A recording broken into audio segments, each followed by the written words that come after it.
నమస్తే, welcome to 99 TV. నేను పర్వీన్. ముందుగా ప్రేక్షకులందరికీ ఉగాది శుభాకాంక్షలు. ఉగాది పర్వదినం సందర్భంగా అనకాపల్లి శ్రీ నూకాంబిక అమ్మవారిని హోంమంత్రి అనిత కుటుంబ సమేతంగా దర్శించుకున్నారు. ఆమెకు ఆలయ అధికారులు స్వాగతం పలికారు. తర్వాత ప్రత్యేక పూజల్లో పాల్గొన్న మంత్రికి వేద పండితులు ఆశీర్వచనం చేసి తీర్థ ప్రసాదాలు అందజేశారు. అనంతరం ఆమె మాట్లాడుతూ రాష్ట్ర ప్రజలు సంతోషంగా ఉండాలని అమ్మవారిని ప్రార్థించానన్నారు. నూకాంబిక అమ్మవారి జాతరకు రాష్ట్ర పండుగగా ప్రకటించడంలో ఎమ్మెల్యే కొనతాల రామకృష్ణ కృషి ఉందని తెలిపారు.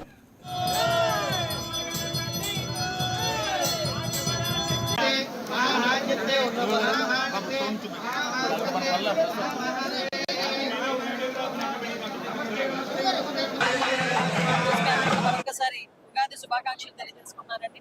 ముఖ్యంగా అనకాపల్లి నూకాలమ్మ టెంపుల్, నూకాంబిక టెంపుల్ అంటేనే అందరికీ కూడా ఇలవేల్పు, ఉత్తరాంధ్రకి ఇలవేల్పైన అమ్మవారి జాతర మనకి నెల రోజుల పాటు ఇక్కడ కొనసాగటం.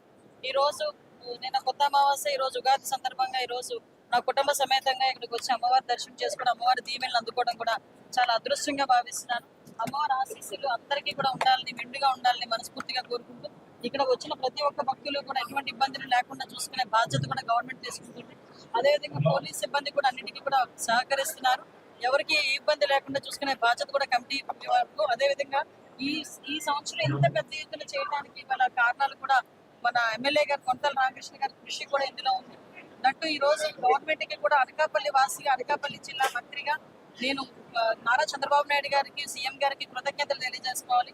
ఎందుకంటే ఇది రాష్ట్ర పండుగ కింద డిక్లేర్ చేసినందుకు ప్రత్యేకంగా గౌరవ సీఎం చంద్రబాబు నాయుడు గారికి ప్రత్యేకంగా ధన్యవాదాలు తెలియజేసుకుంటూ ఈ కార్యక్రమాన్ని దిగ్విజయంగా పూర్తి చేసి నెల రోజుల పాటు కొనసాగించడానికి రెడీ అయిన మా పోలీస్ సిబ్బందికి, అదేవిధంగా కలెక్టర్ గారికి అందరికీ కూడా మరొకసారి ధన్యవాదాలు. రోజు మీ అందరికీ కూడా మరొకసారి